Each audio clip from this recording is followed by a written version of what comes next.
Egaan kabajamtoota dhaggeeffattoota keenya kunoo hamma kallattiin dhumaanii keessummaa keenya kallattii irratti argannee jirra. Hello, assalamu alaikum. Hello, assalamu alaikum. Annagaamu. Annagaama maal kurrifataa haasa'ii. Hello, assalamu alaikum. Wa alaikum salaam annagaama. Dhagaamaan jiru. Dhagaamaa jira siin jedhee maaliyyaa. Nkukkuta. Yaa kukkutu jenniin. Dhagaamaa. Assalamu alaikum. Wa alaikum salaam. Masha Allah, egaan waamicha keenya kabajanii dhufuudhaaf galatoomaan isiniin jedha. Hin galatoomu maaltu si galcha? Situ natti himaa? haa ta'u inshallah mee gaafii deebii tokko tokko isin gaafachuu barbaanneetu. Gaafii kanarratti akkuma beekamu haala dhimma majlisaa keenya irratti ilaalchise wantoota tokko tokko waan waliin haasofnu waan isin uummata kanaa fi yookaan uummata islaamaatii fi ifa gootanuu waan tokko tokko gaafii tokko tokko isin gaafachuudhaaf yoo eeyyamamaa taataniif inshallah itti fufuu dandeenya.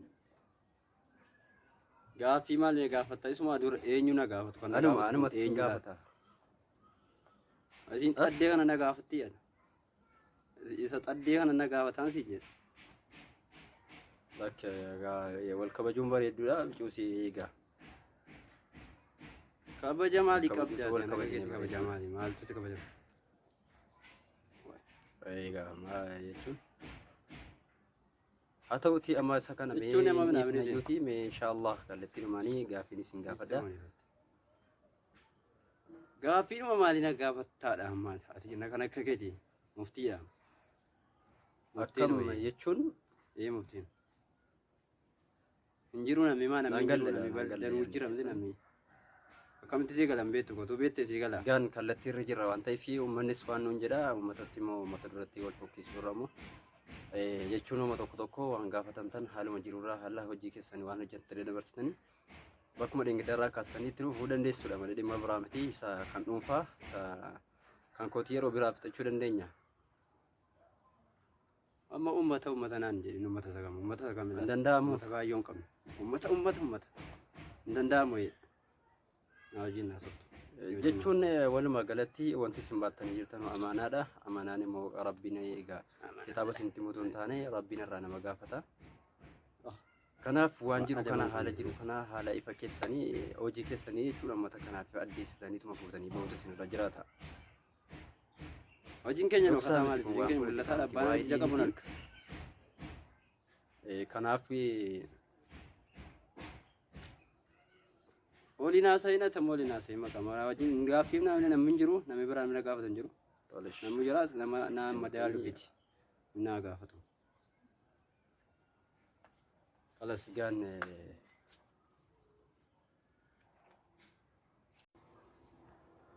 egaan kabajamtoota daawwattoota keenya haalli jiru baay'ee ulfaataadha. Muftiin keenya yaada kennuu miti nuun haasa'uuf iyyuu eeyyamamoo miti. Sanarratti immoo wanti isaan jedhan tokko tokko waan nama sodaachisu waan isaan irraan eegamnedha. Alaa kulli haaliin ammamuu beekumsa qabaatanuu silaa wallaalaa qabatanii fuudhanii deemuutu irra jiraata ture. Nabi Muhammad alayhi salaatu wassalaam Khaliilur Rahmaan jaalalli rabbii ta'uu jiniini beekaa wallaalaa jaahila kaafira munaafiqatu hin jenne nama tuffatan hundayyuu kabajanii akka isaatti sadarkaa isaatti ilaalu malee addii kana olaantummaa ofii mul'ifatanii ana malee jechuun isaan bira jiru ture. Walumaa galatti wanti kun immoo kaayyoon isaan jedhan kun akka isaan itti jiran kun booddee baay'ee nama rakkisa. Uummata kana irratti maal fida dhaloota booddeedhaa fi maal fida jechuun waan uummanni hundinuu gaaffii kaasuu qabudha. Amantiin kamiyyuu hoogganaasaa yookaan ajajaansaa yeroo hamma waan tokko tokko dhaabbata hojjete qabaa fi waan tokko buusee biyya kana tajaajilaa jira jechuudha. Walumaa galatti amantiin islaamaa immoo boodatti hafee majlisni kun madrasaan ijaare tokkotu gaafatanii tokko hin jiru. Akkasuma kolleejjii tokko hin qabu. Kolleejjii maqaa isaatiin maqaa majlisaatiin dhaabatee kan damoosa kaffalee ijoollee dhaloota kana qaree kara fuulduraatti baasaru tokko hin qabu. Waggaa 27 wayyaanee wajjin bulche kana waan inni hojjetaa bule Allahu a'lam.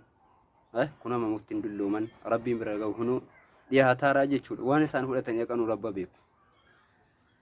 Walumaa galatti jaallatanis jibbanis rabbiin biratti immoo itti gaafatamni kun eenyuun haa ta'u itti jira. Uummata kana amaana erga fuute nabi Muhammad alayhi salatu wassalam namni ummata tokko mo'ee irraa dhokate ummata tokko irratti alaafi ta'e jara irraa dhokate fahtajaba min dunihim tabayyaba Allahu duna hajatihi namni haja isaa dhimma isaa baasuu dhiisee alaafinnati tokko fudhatee ka'e alaafinnati ummata sanaa bahuu didee bakkaan gahuu dhiisee jalaa dhokatee jedhee yookaan kallattii biraa didee jala harkaa didee jedhee maal godha rabbiin haja isaa baasuu dhiisa rabbiin haja isaa baasuu dhiisee jala dhiisaa jechuudha haja isaa sana baasuu dhiisa walumaa galatti waan ni barbaade guutuu fi didee jechuudha namni sun jannata barbaade taanaan jannata hin kennuuf rabbiin wallahi akkasuma nabi Muhammad alayhi salatu wassalam isaan kun eegumaanii har'a nan bulaa qofatu hin taane wanti kun yoo namni jijjiirama kana fuudhee ummata islaamaa kana ummata dhaloota kana waan tokkoon guddisee diin kanaan fooyyessee kaasee jiraate dirqama isaaniiti sila akka diiniiti akkasa nu falmuu yuumiti ofiin kaanii an dadhabeera bakka kiyya nama buufadha bakka kiyya nama sin hoogganu buusaati amantiin kun nu katti laafiraa jechuu qabu ture yeroo hamma kaafirra akka barbaade diinitti taphatu isaan kaan taanii eeguun waan guddaa gaaffii tokko namatti ta'uudha kara biraatiin immoo eenyuun haa ta'u kara fuulduraatti insha Allah wanti kun defeensa irraa hotaanan qaama kamiinu ta'u nuti muslima nahnu qawmun azana Allahu biddiin gadaantummaa waan qabnu qabnu beekaa obsinee hamma yoonaatti wal sabarree biyyi kun isa ijaaramtu biyyi kun ajijjiiramtu jennee eegne malee sodaan qabnu dhaaltota Umar ibn al-Khattaab insha Allah wallahi akkasuma